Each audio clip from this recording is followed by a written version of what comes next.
tugas dari mata kuliah pengambilan keputusan kelas A, dosen pengampu Bapak Yusuf Haryoko. Nah, di sini saya sedikit menjelaskan mengenai analisis negosiasi dalam pengambilan keputusan. Nah, di sini ada pembahasan tentang negosiasi itu sendiri. Nah, beberapa akan saya jelaskan tentang definisi negosiasi. Apa itu negosiasi? Nah, negosiasi sendiri itu adalah salah satu cara yang sangat efektif untuk menyelesaikan beberapa konflik. Nah, kita sendiri itu juga setiap kehidupan, setiap hari itu melakukan apa yang dinamakan sebagai negosiasi. Nah, menurut Brian Finch, kata negosiasi itu berasal dari bahasa Latin yang berarti bisnis. Kata ini mengandung makna di mana pembelian atau tawar-menawar merupakan bagian dari kehidupan kita sehari-hari. Sedangkan pengertian negosiasi menurut Pearcase adalah yang pertama, proses komunikasi dua pihak. Yang kedua, persepsi atau asumsi kebutuhan, motivasi, atau harapan yang berbeda dari setiap individu. Nah, yang ketiga, mencoba bersepakat demi kepentingan bersama.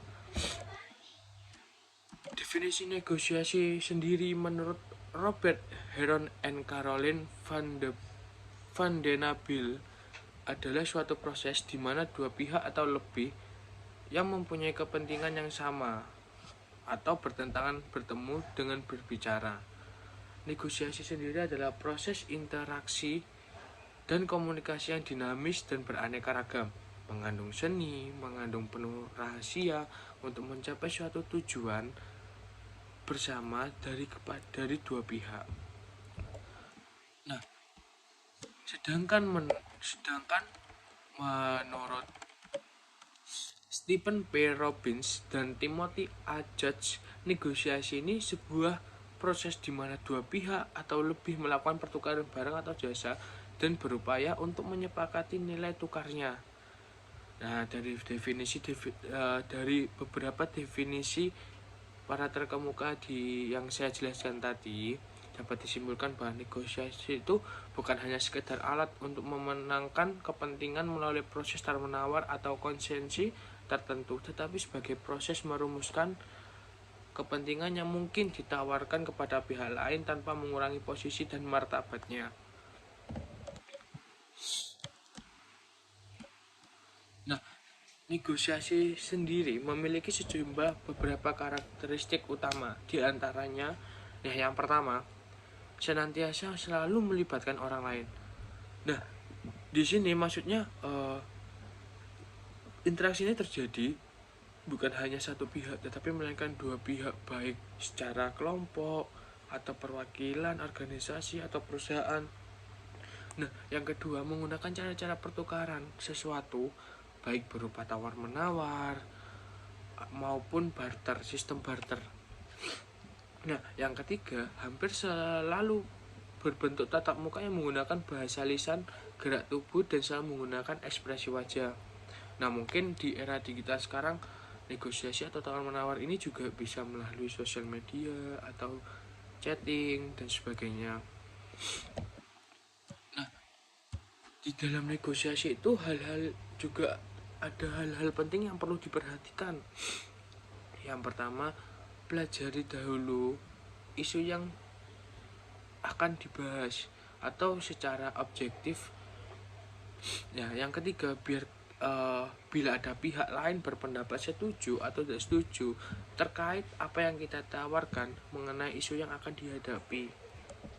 Nah, dalam konteks organisasi, negosiasi ini dapat terjadi yang pertama antara dua orang, misalnya pada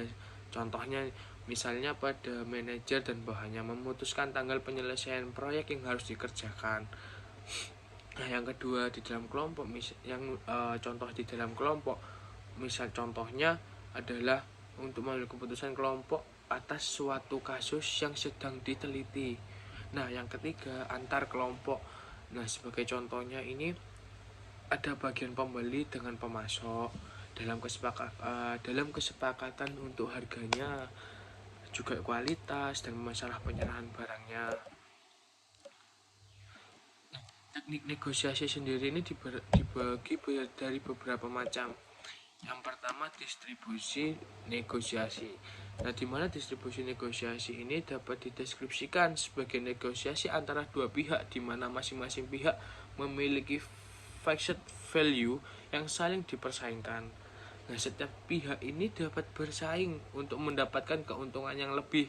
Jadi, jika kesepakatan ke antara kedua pihak telah tercapai, maka ada pihak yang diuntungkan dan ada pihak yang akan dirugikan atau dikorbankan untuk kepentingannya. Nah, yang kedua, integrasi negosiasi. Yang dimana integrasi negosiasi ini pihak-pihak yang terlibat akan bekerja sama untuk mencapai keuntungan maksimal dengan mengintegrasikan kepentingan mereka.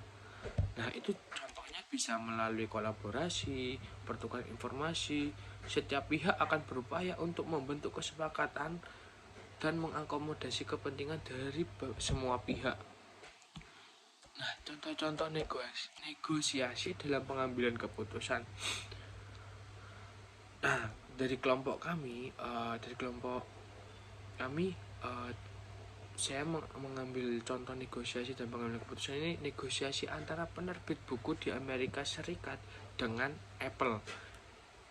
Nah, tepatnya pada April tahun 2012, Departemen Kehakiman Amerika Serikat atau The United States Department of Justice telah menuntut Apple dan 5 penerbit utama di Amerika Serikat karena diduga telah melakukan kolusi untuk menaikkan harga e-books. Nah, dalam kasus ini bisa mengambil pesan bahwa seringkali para negosiator terlupa atau mengabaikan hal-hal penting. Negosiator itu selalu melupakan hal-hal penting yang menyangkut dengan konsumen. Nah, contohnya nih, Apple dan penerbit tidak menganalisis secara menyeluruh tentang apakah perjanjian atau proses negosiasi itu tadi mereka telah memikirkan konsumen atau telah menciptakan nilai-nilai orang penting bagi konsumennya. Nah, cukup sekian penjelasan saya tentang menganalisis negosiasi dalam pengambilan keputusan. Wassalamualaikum warahmatullahi wabarakatuh.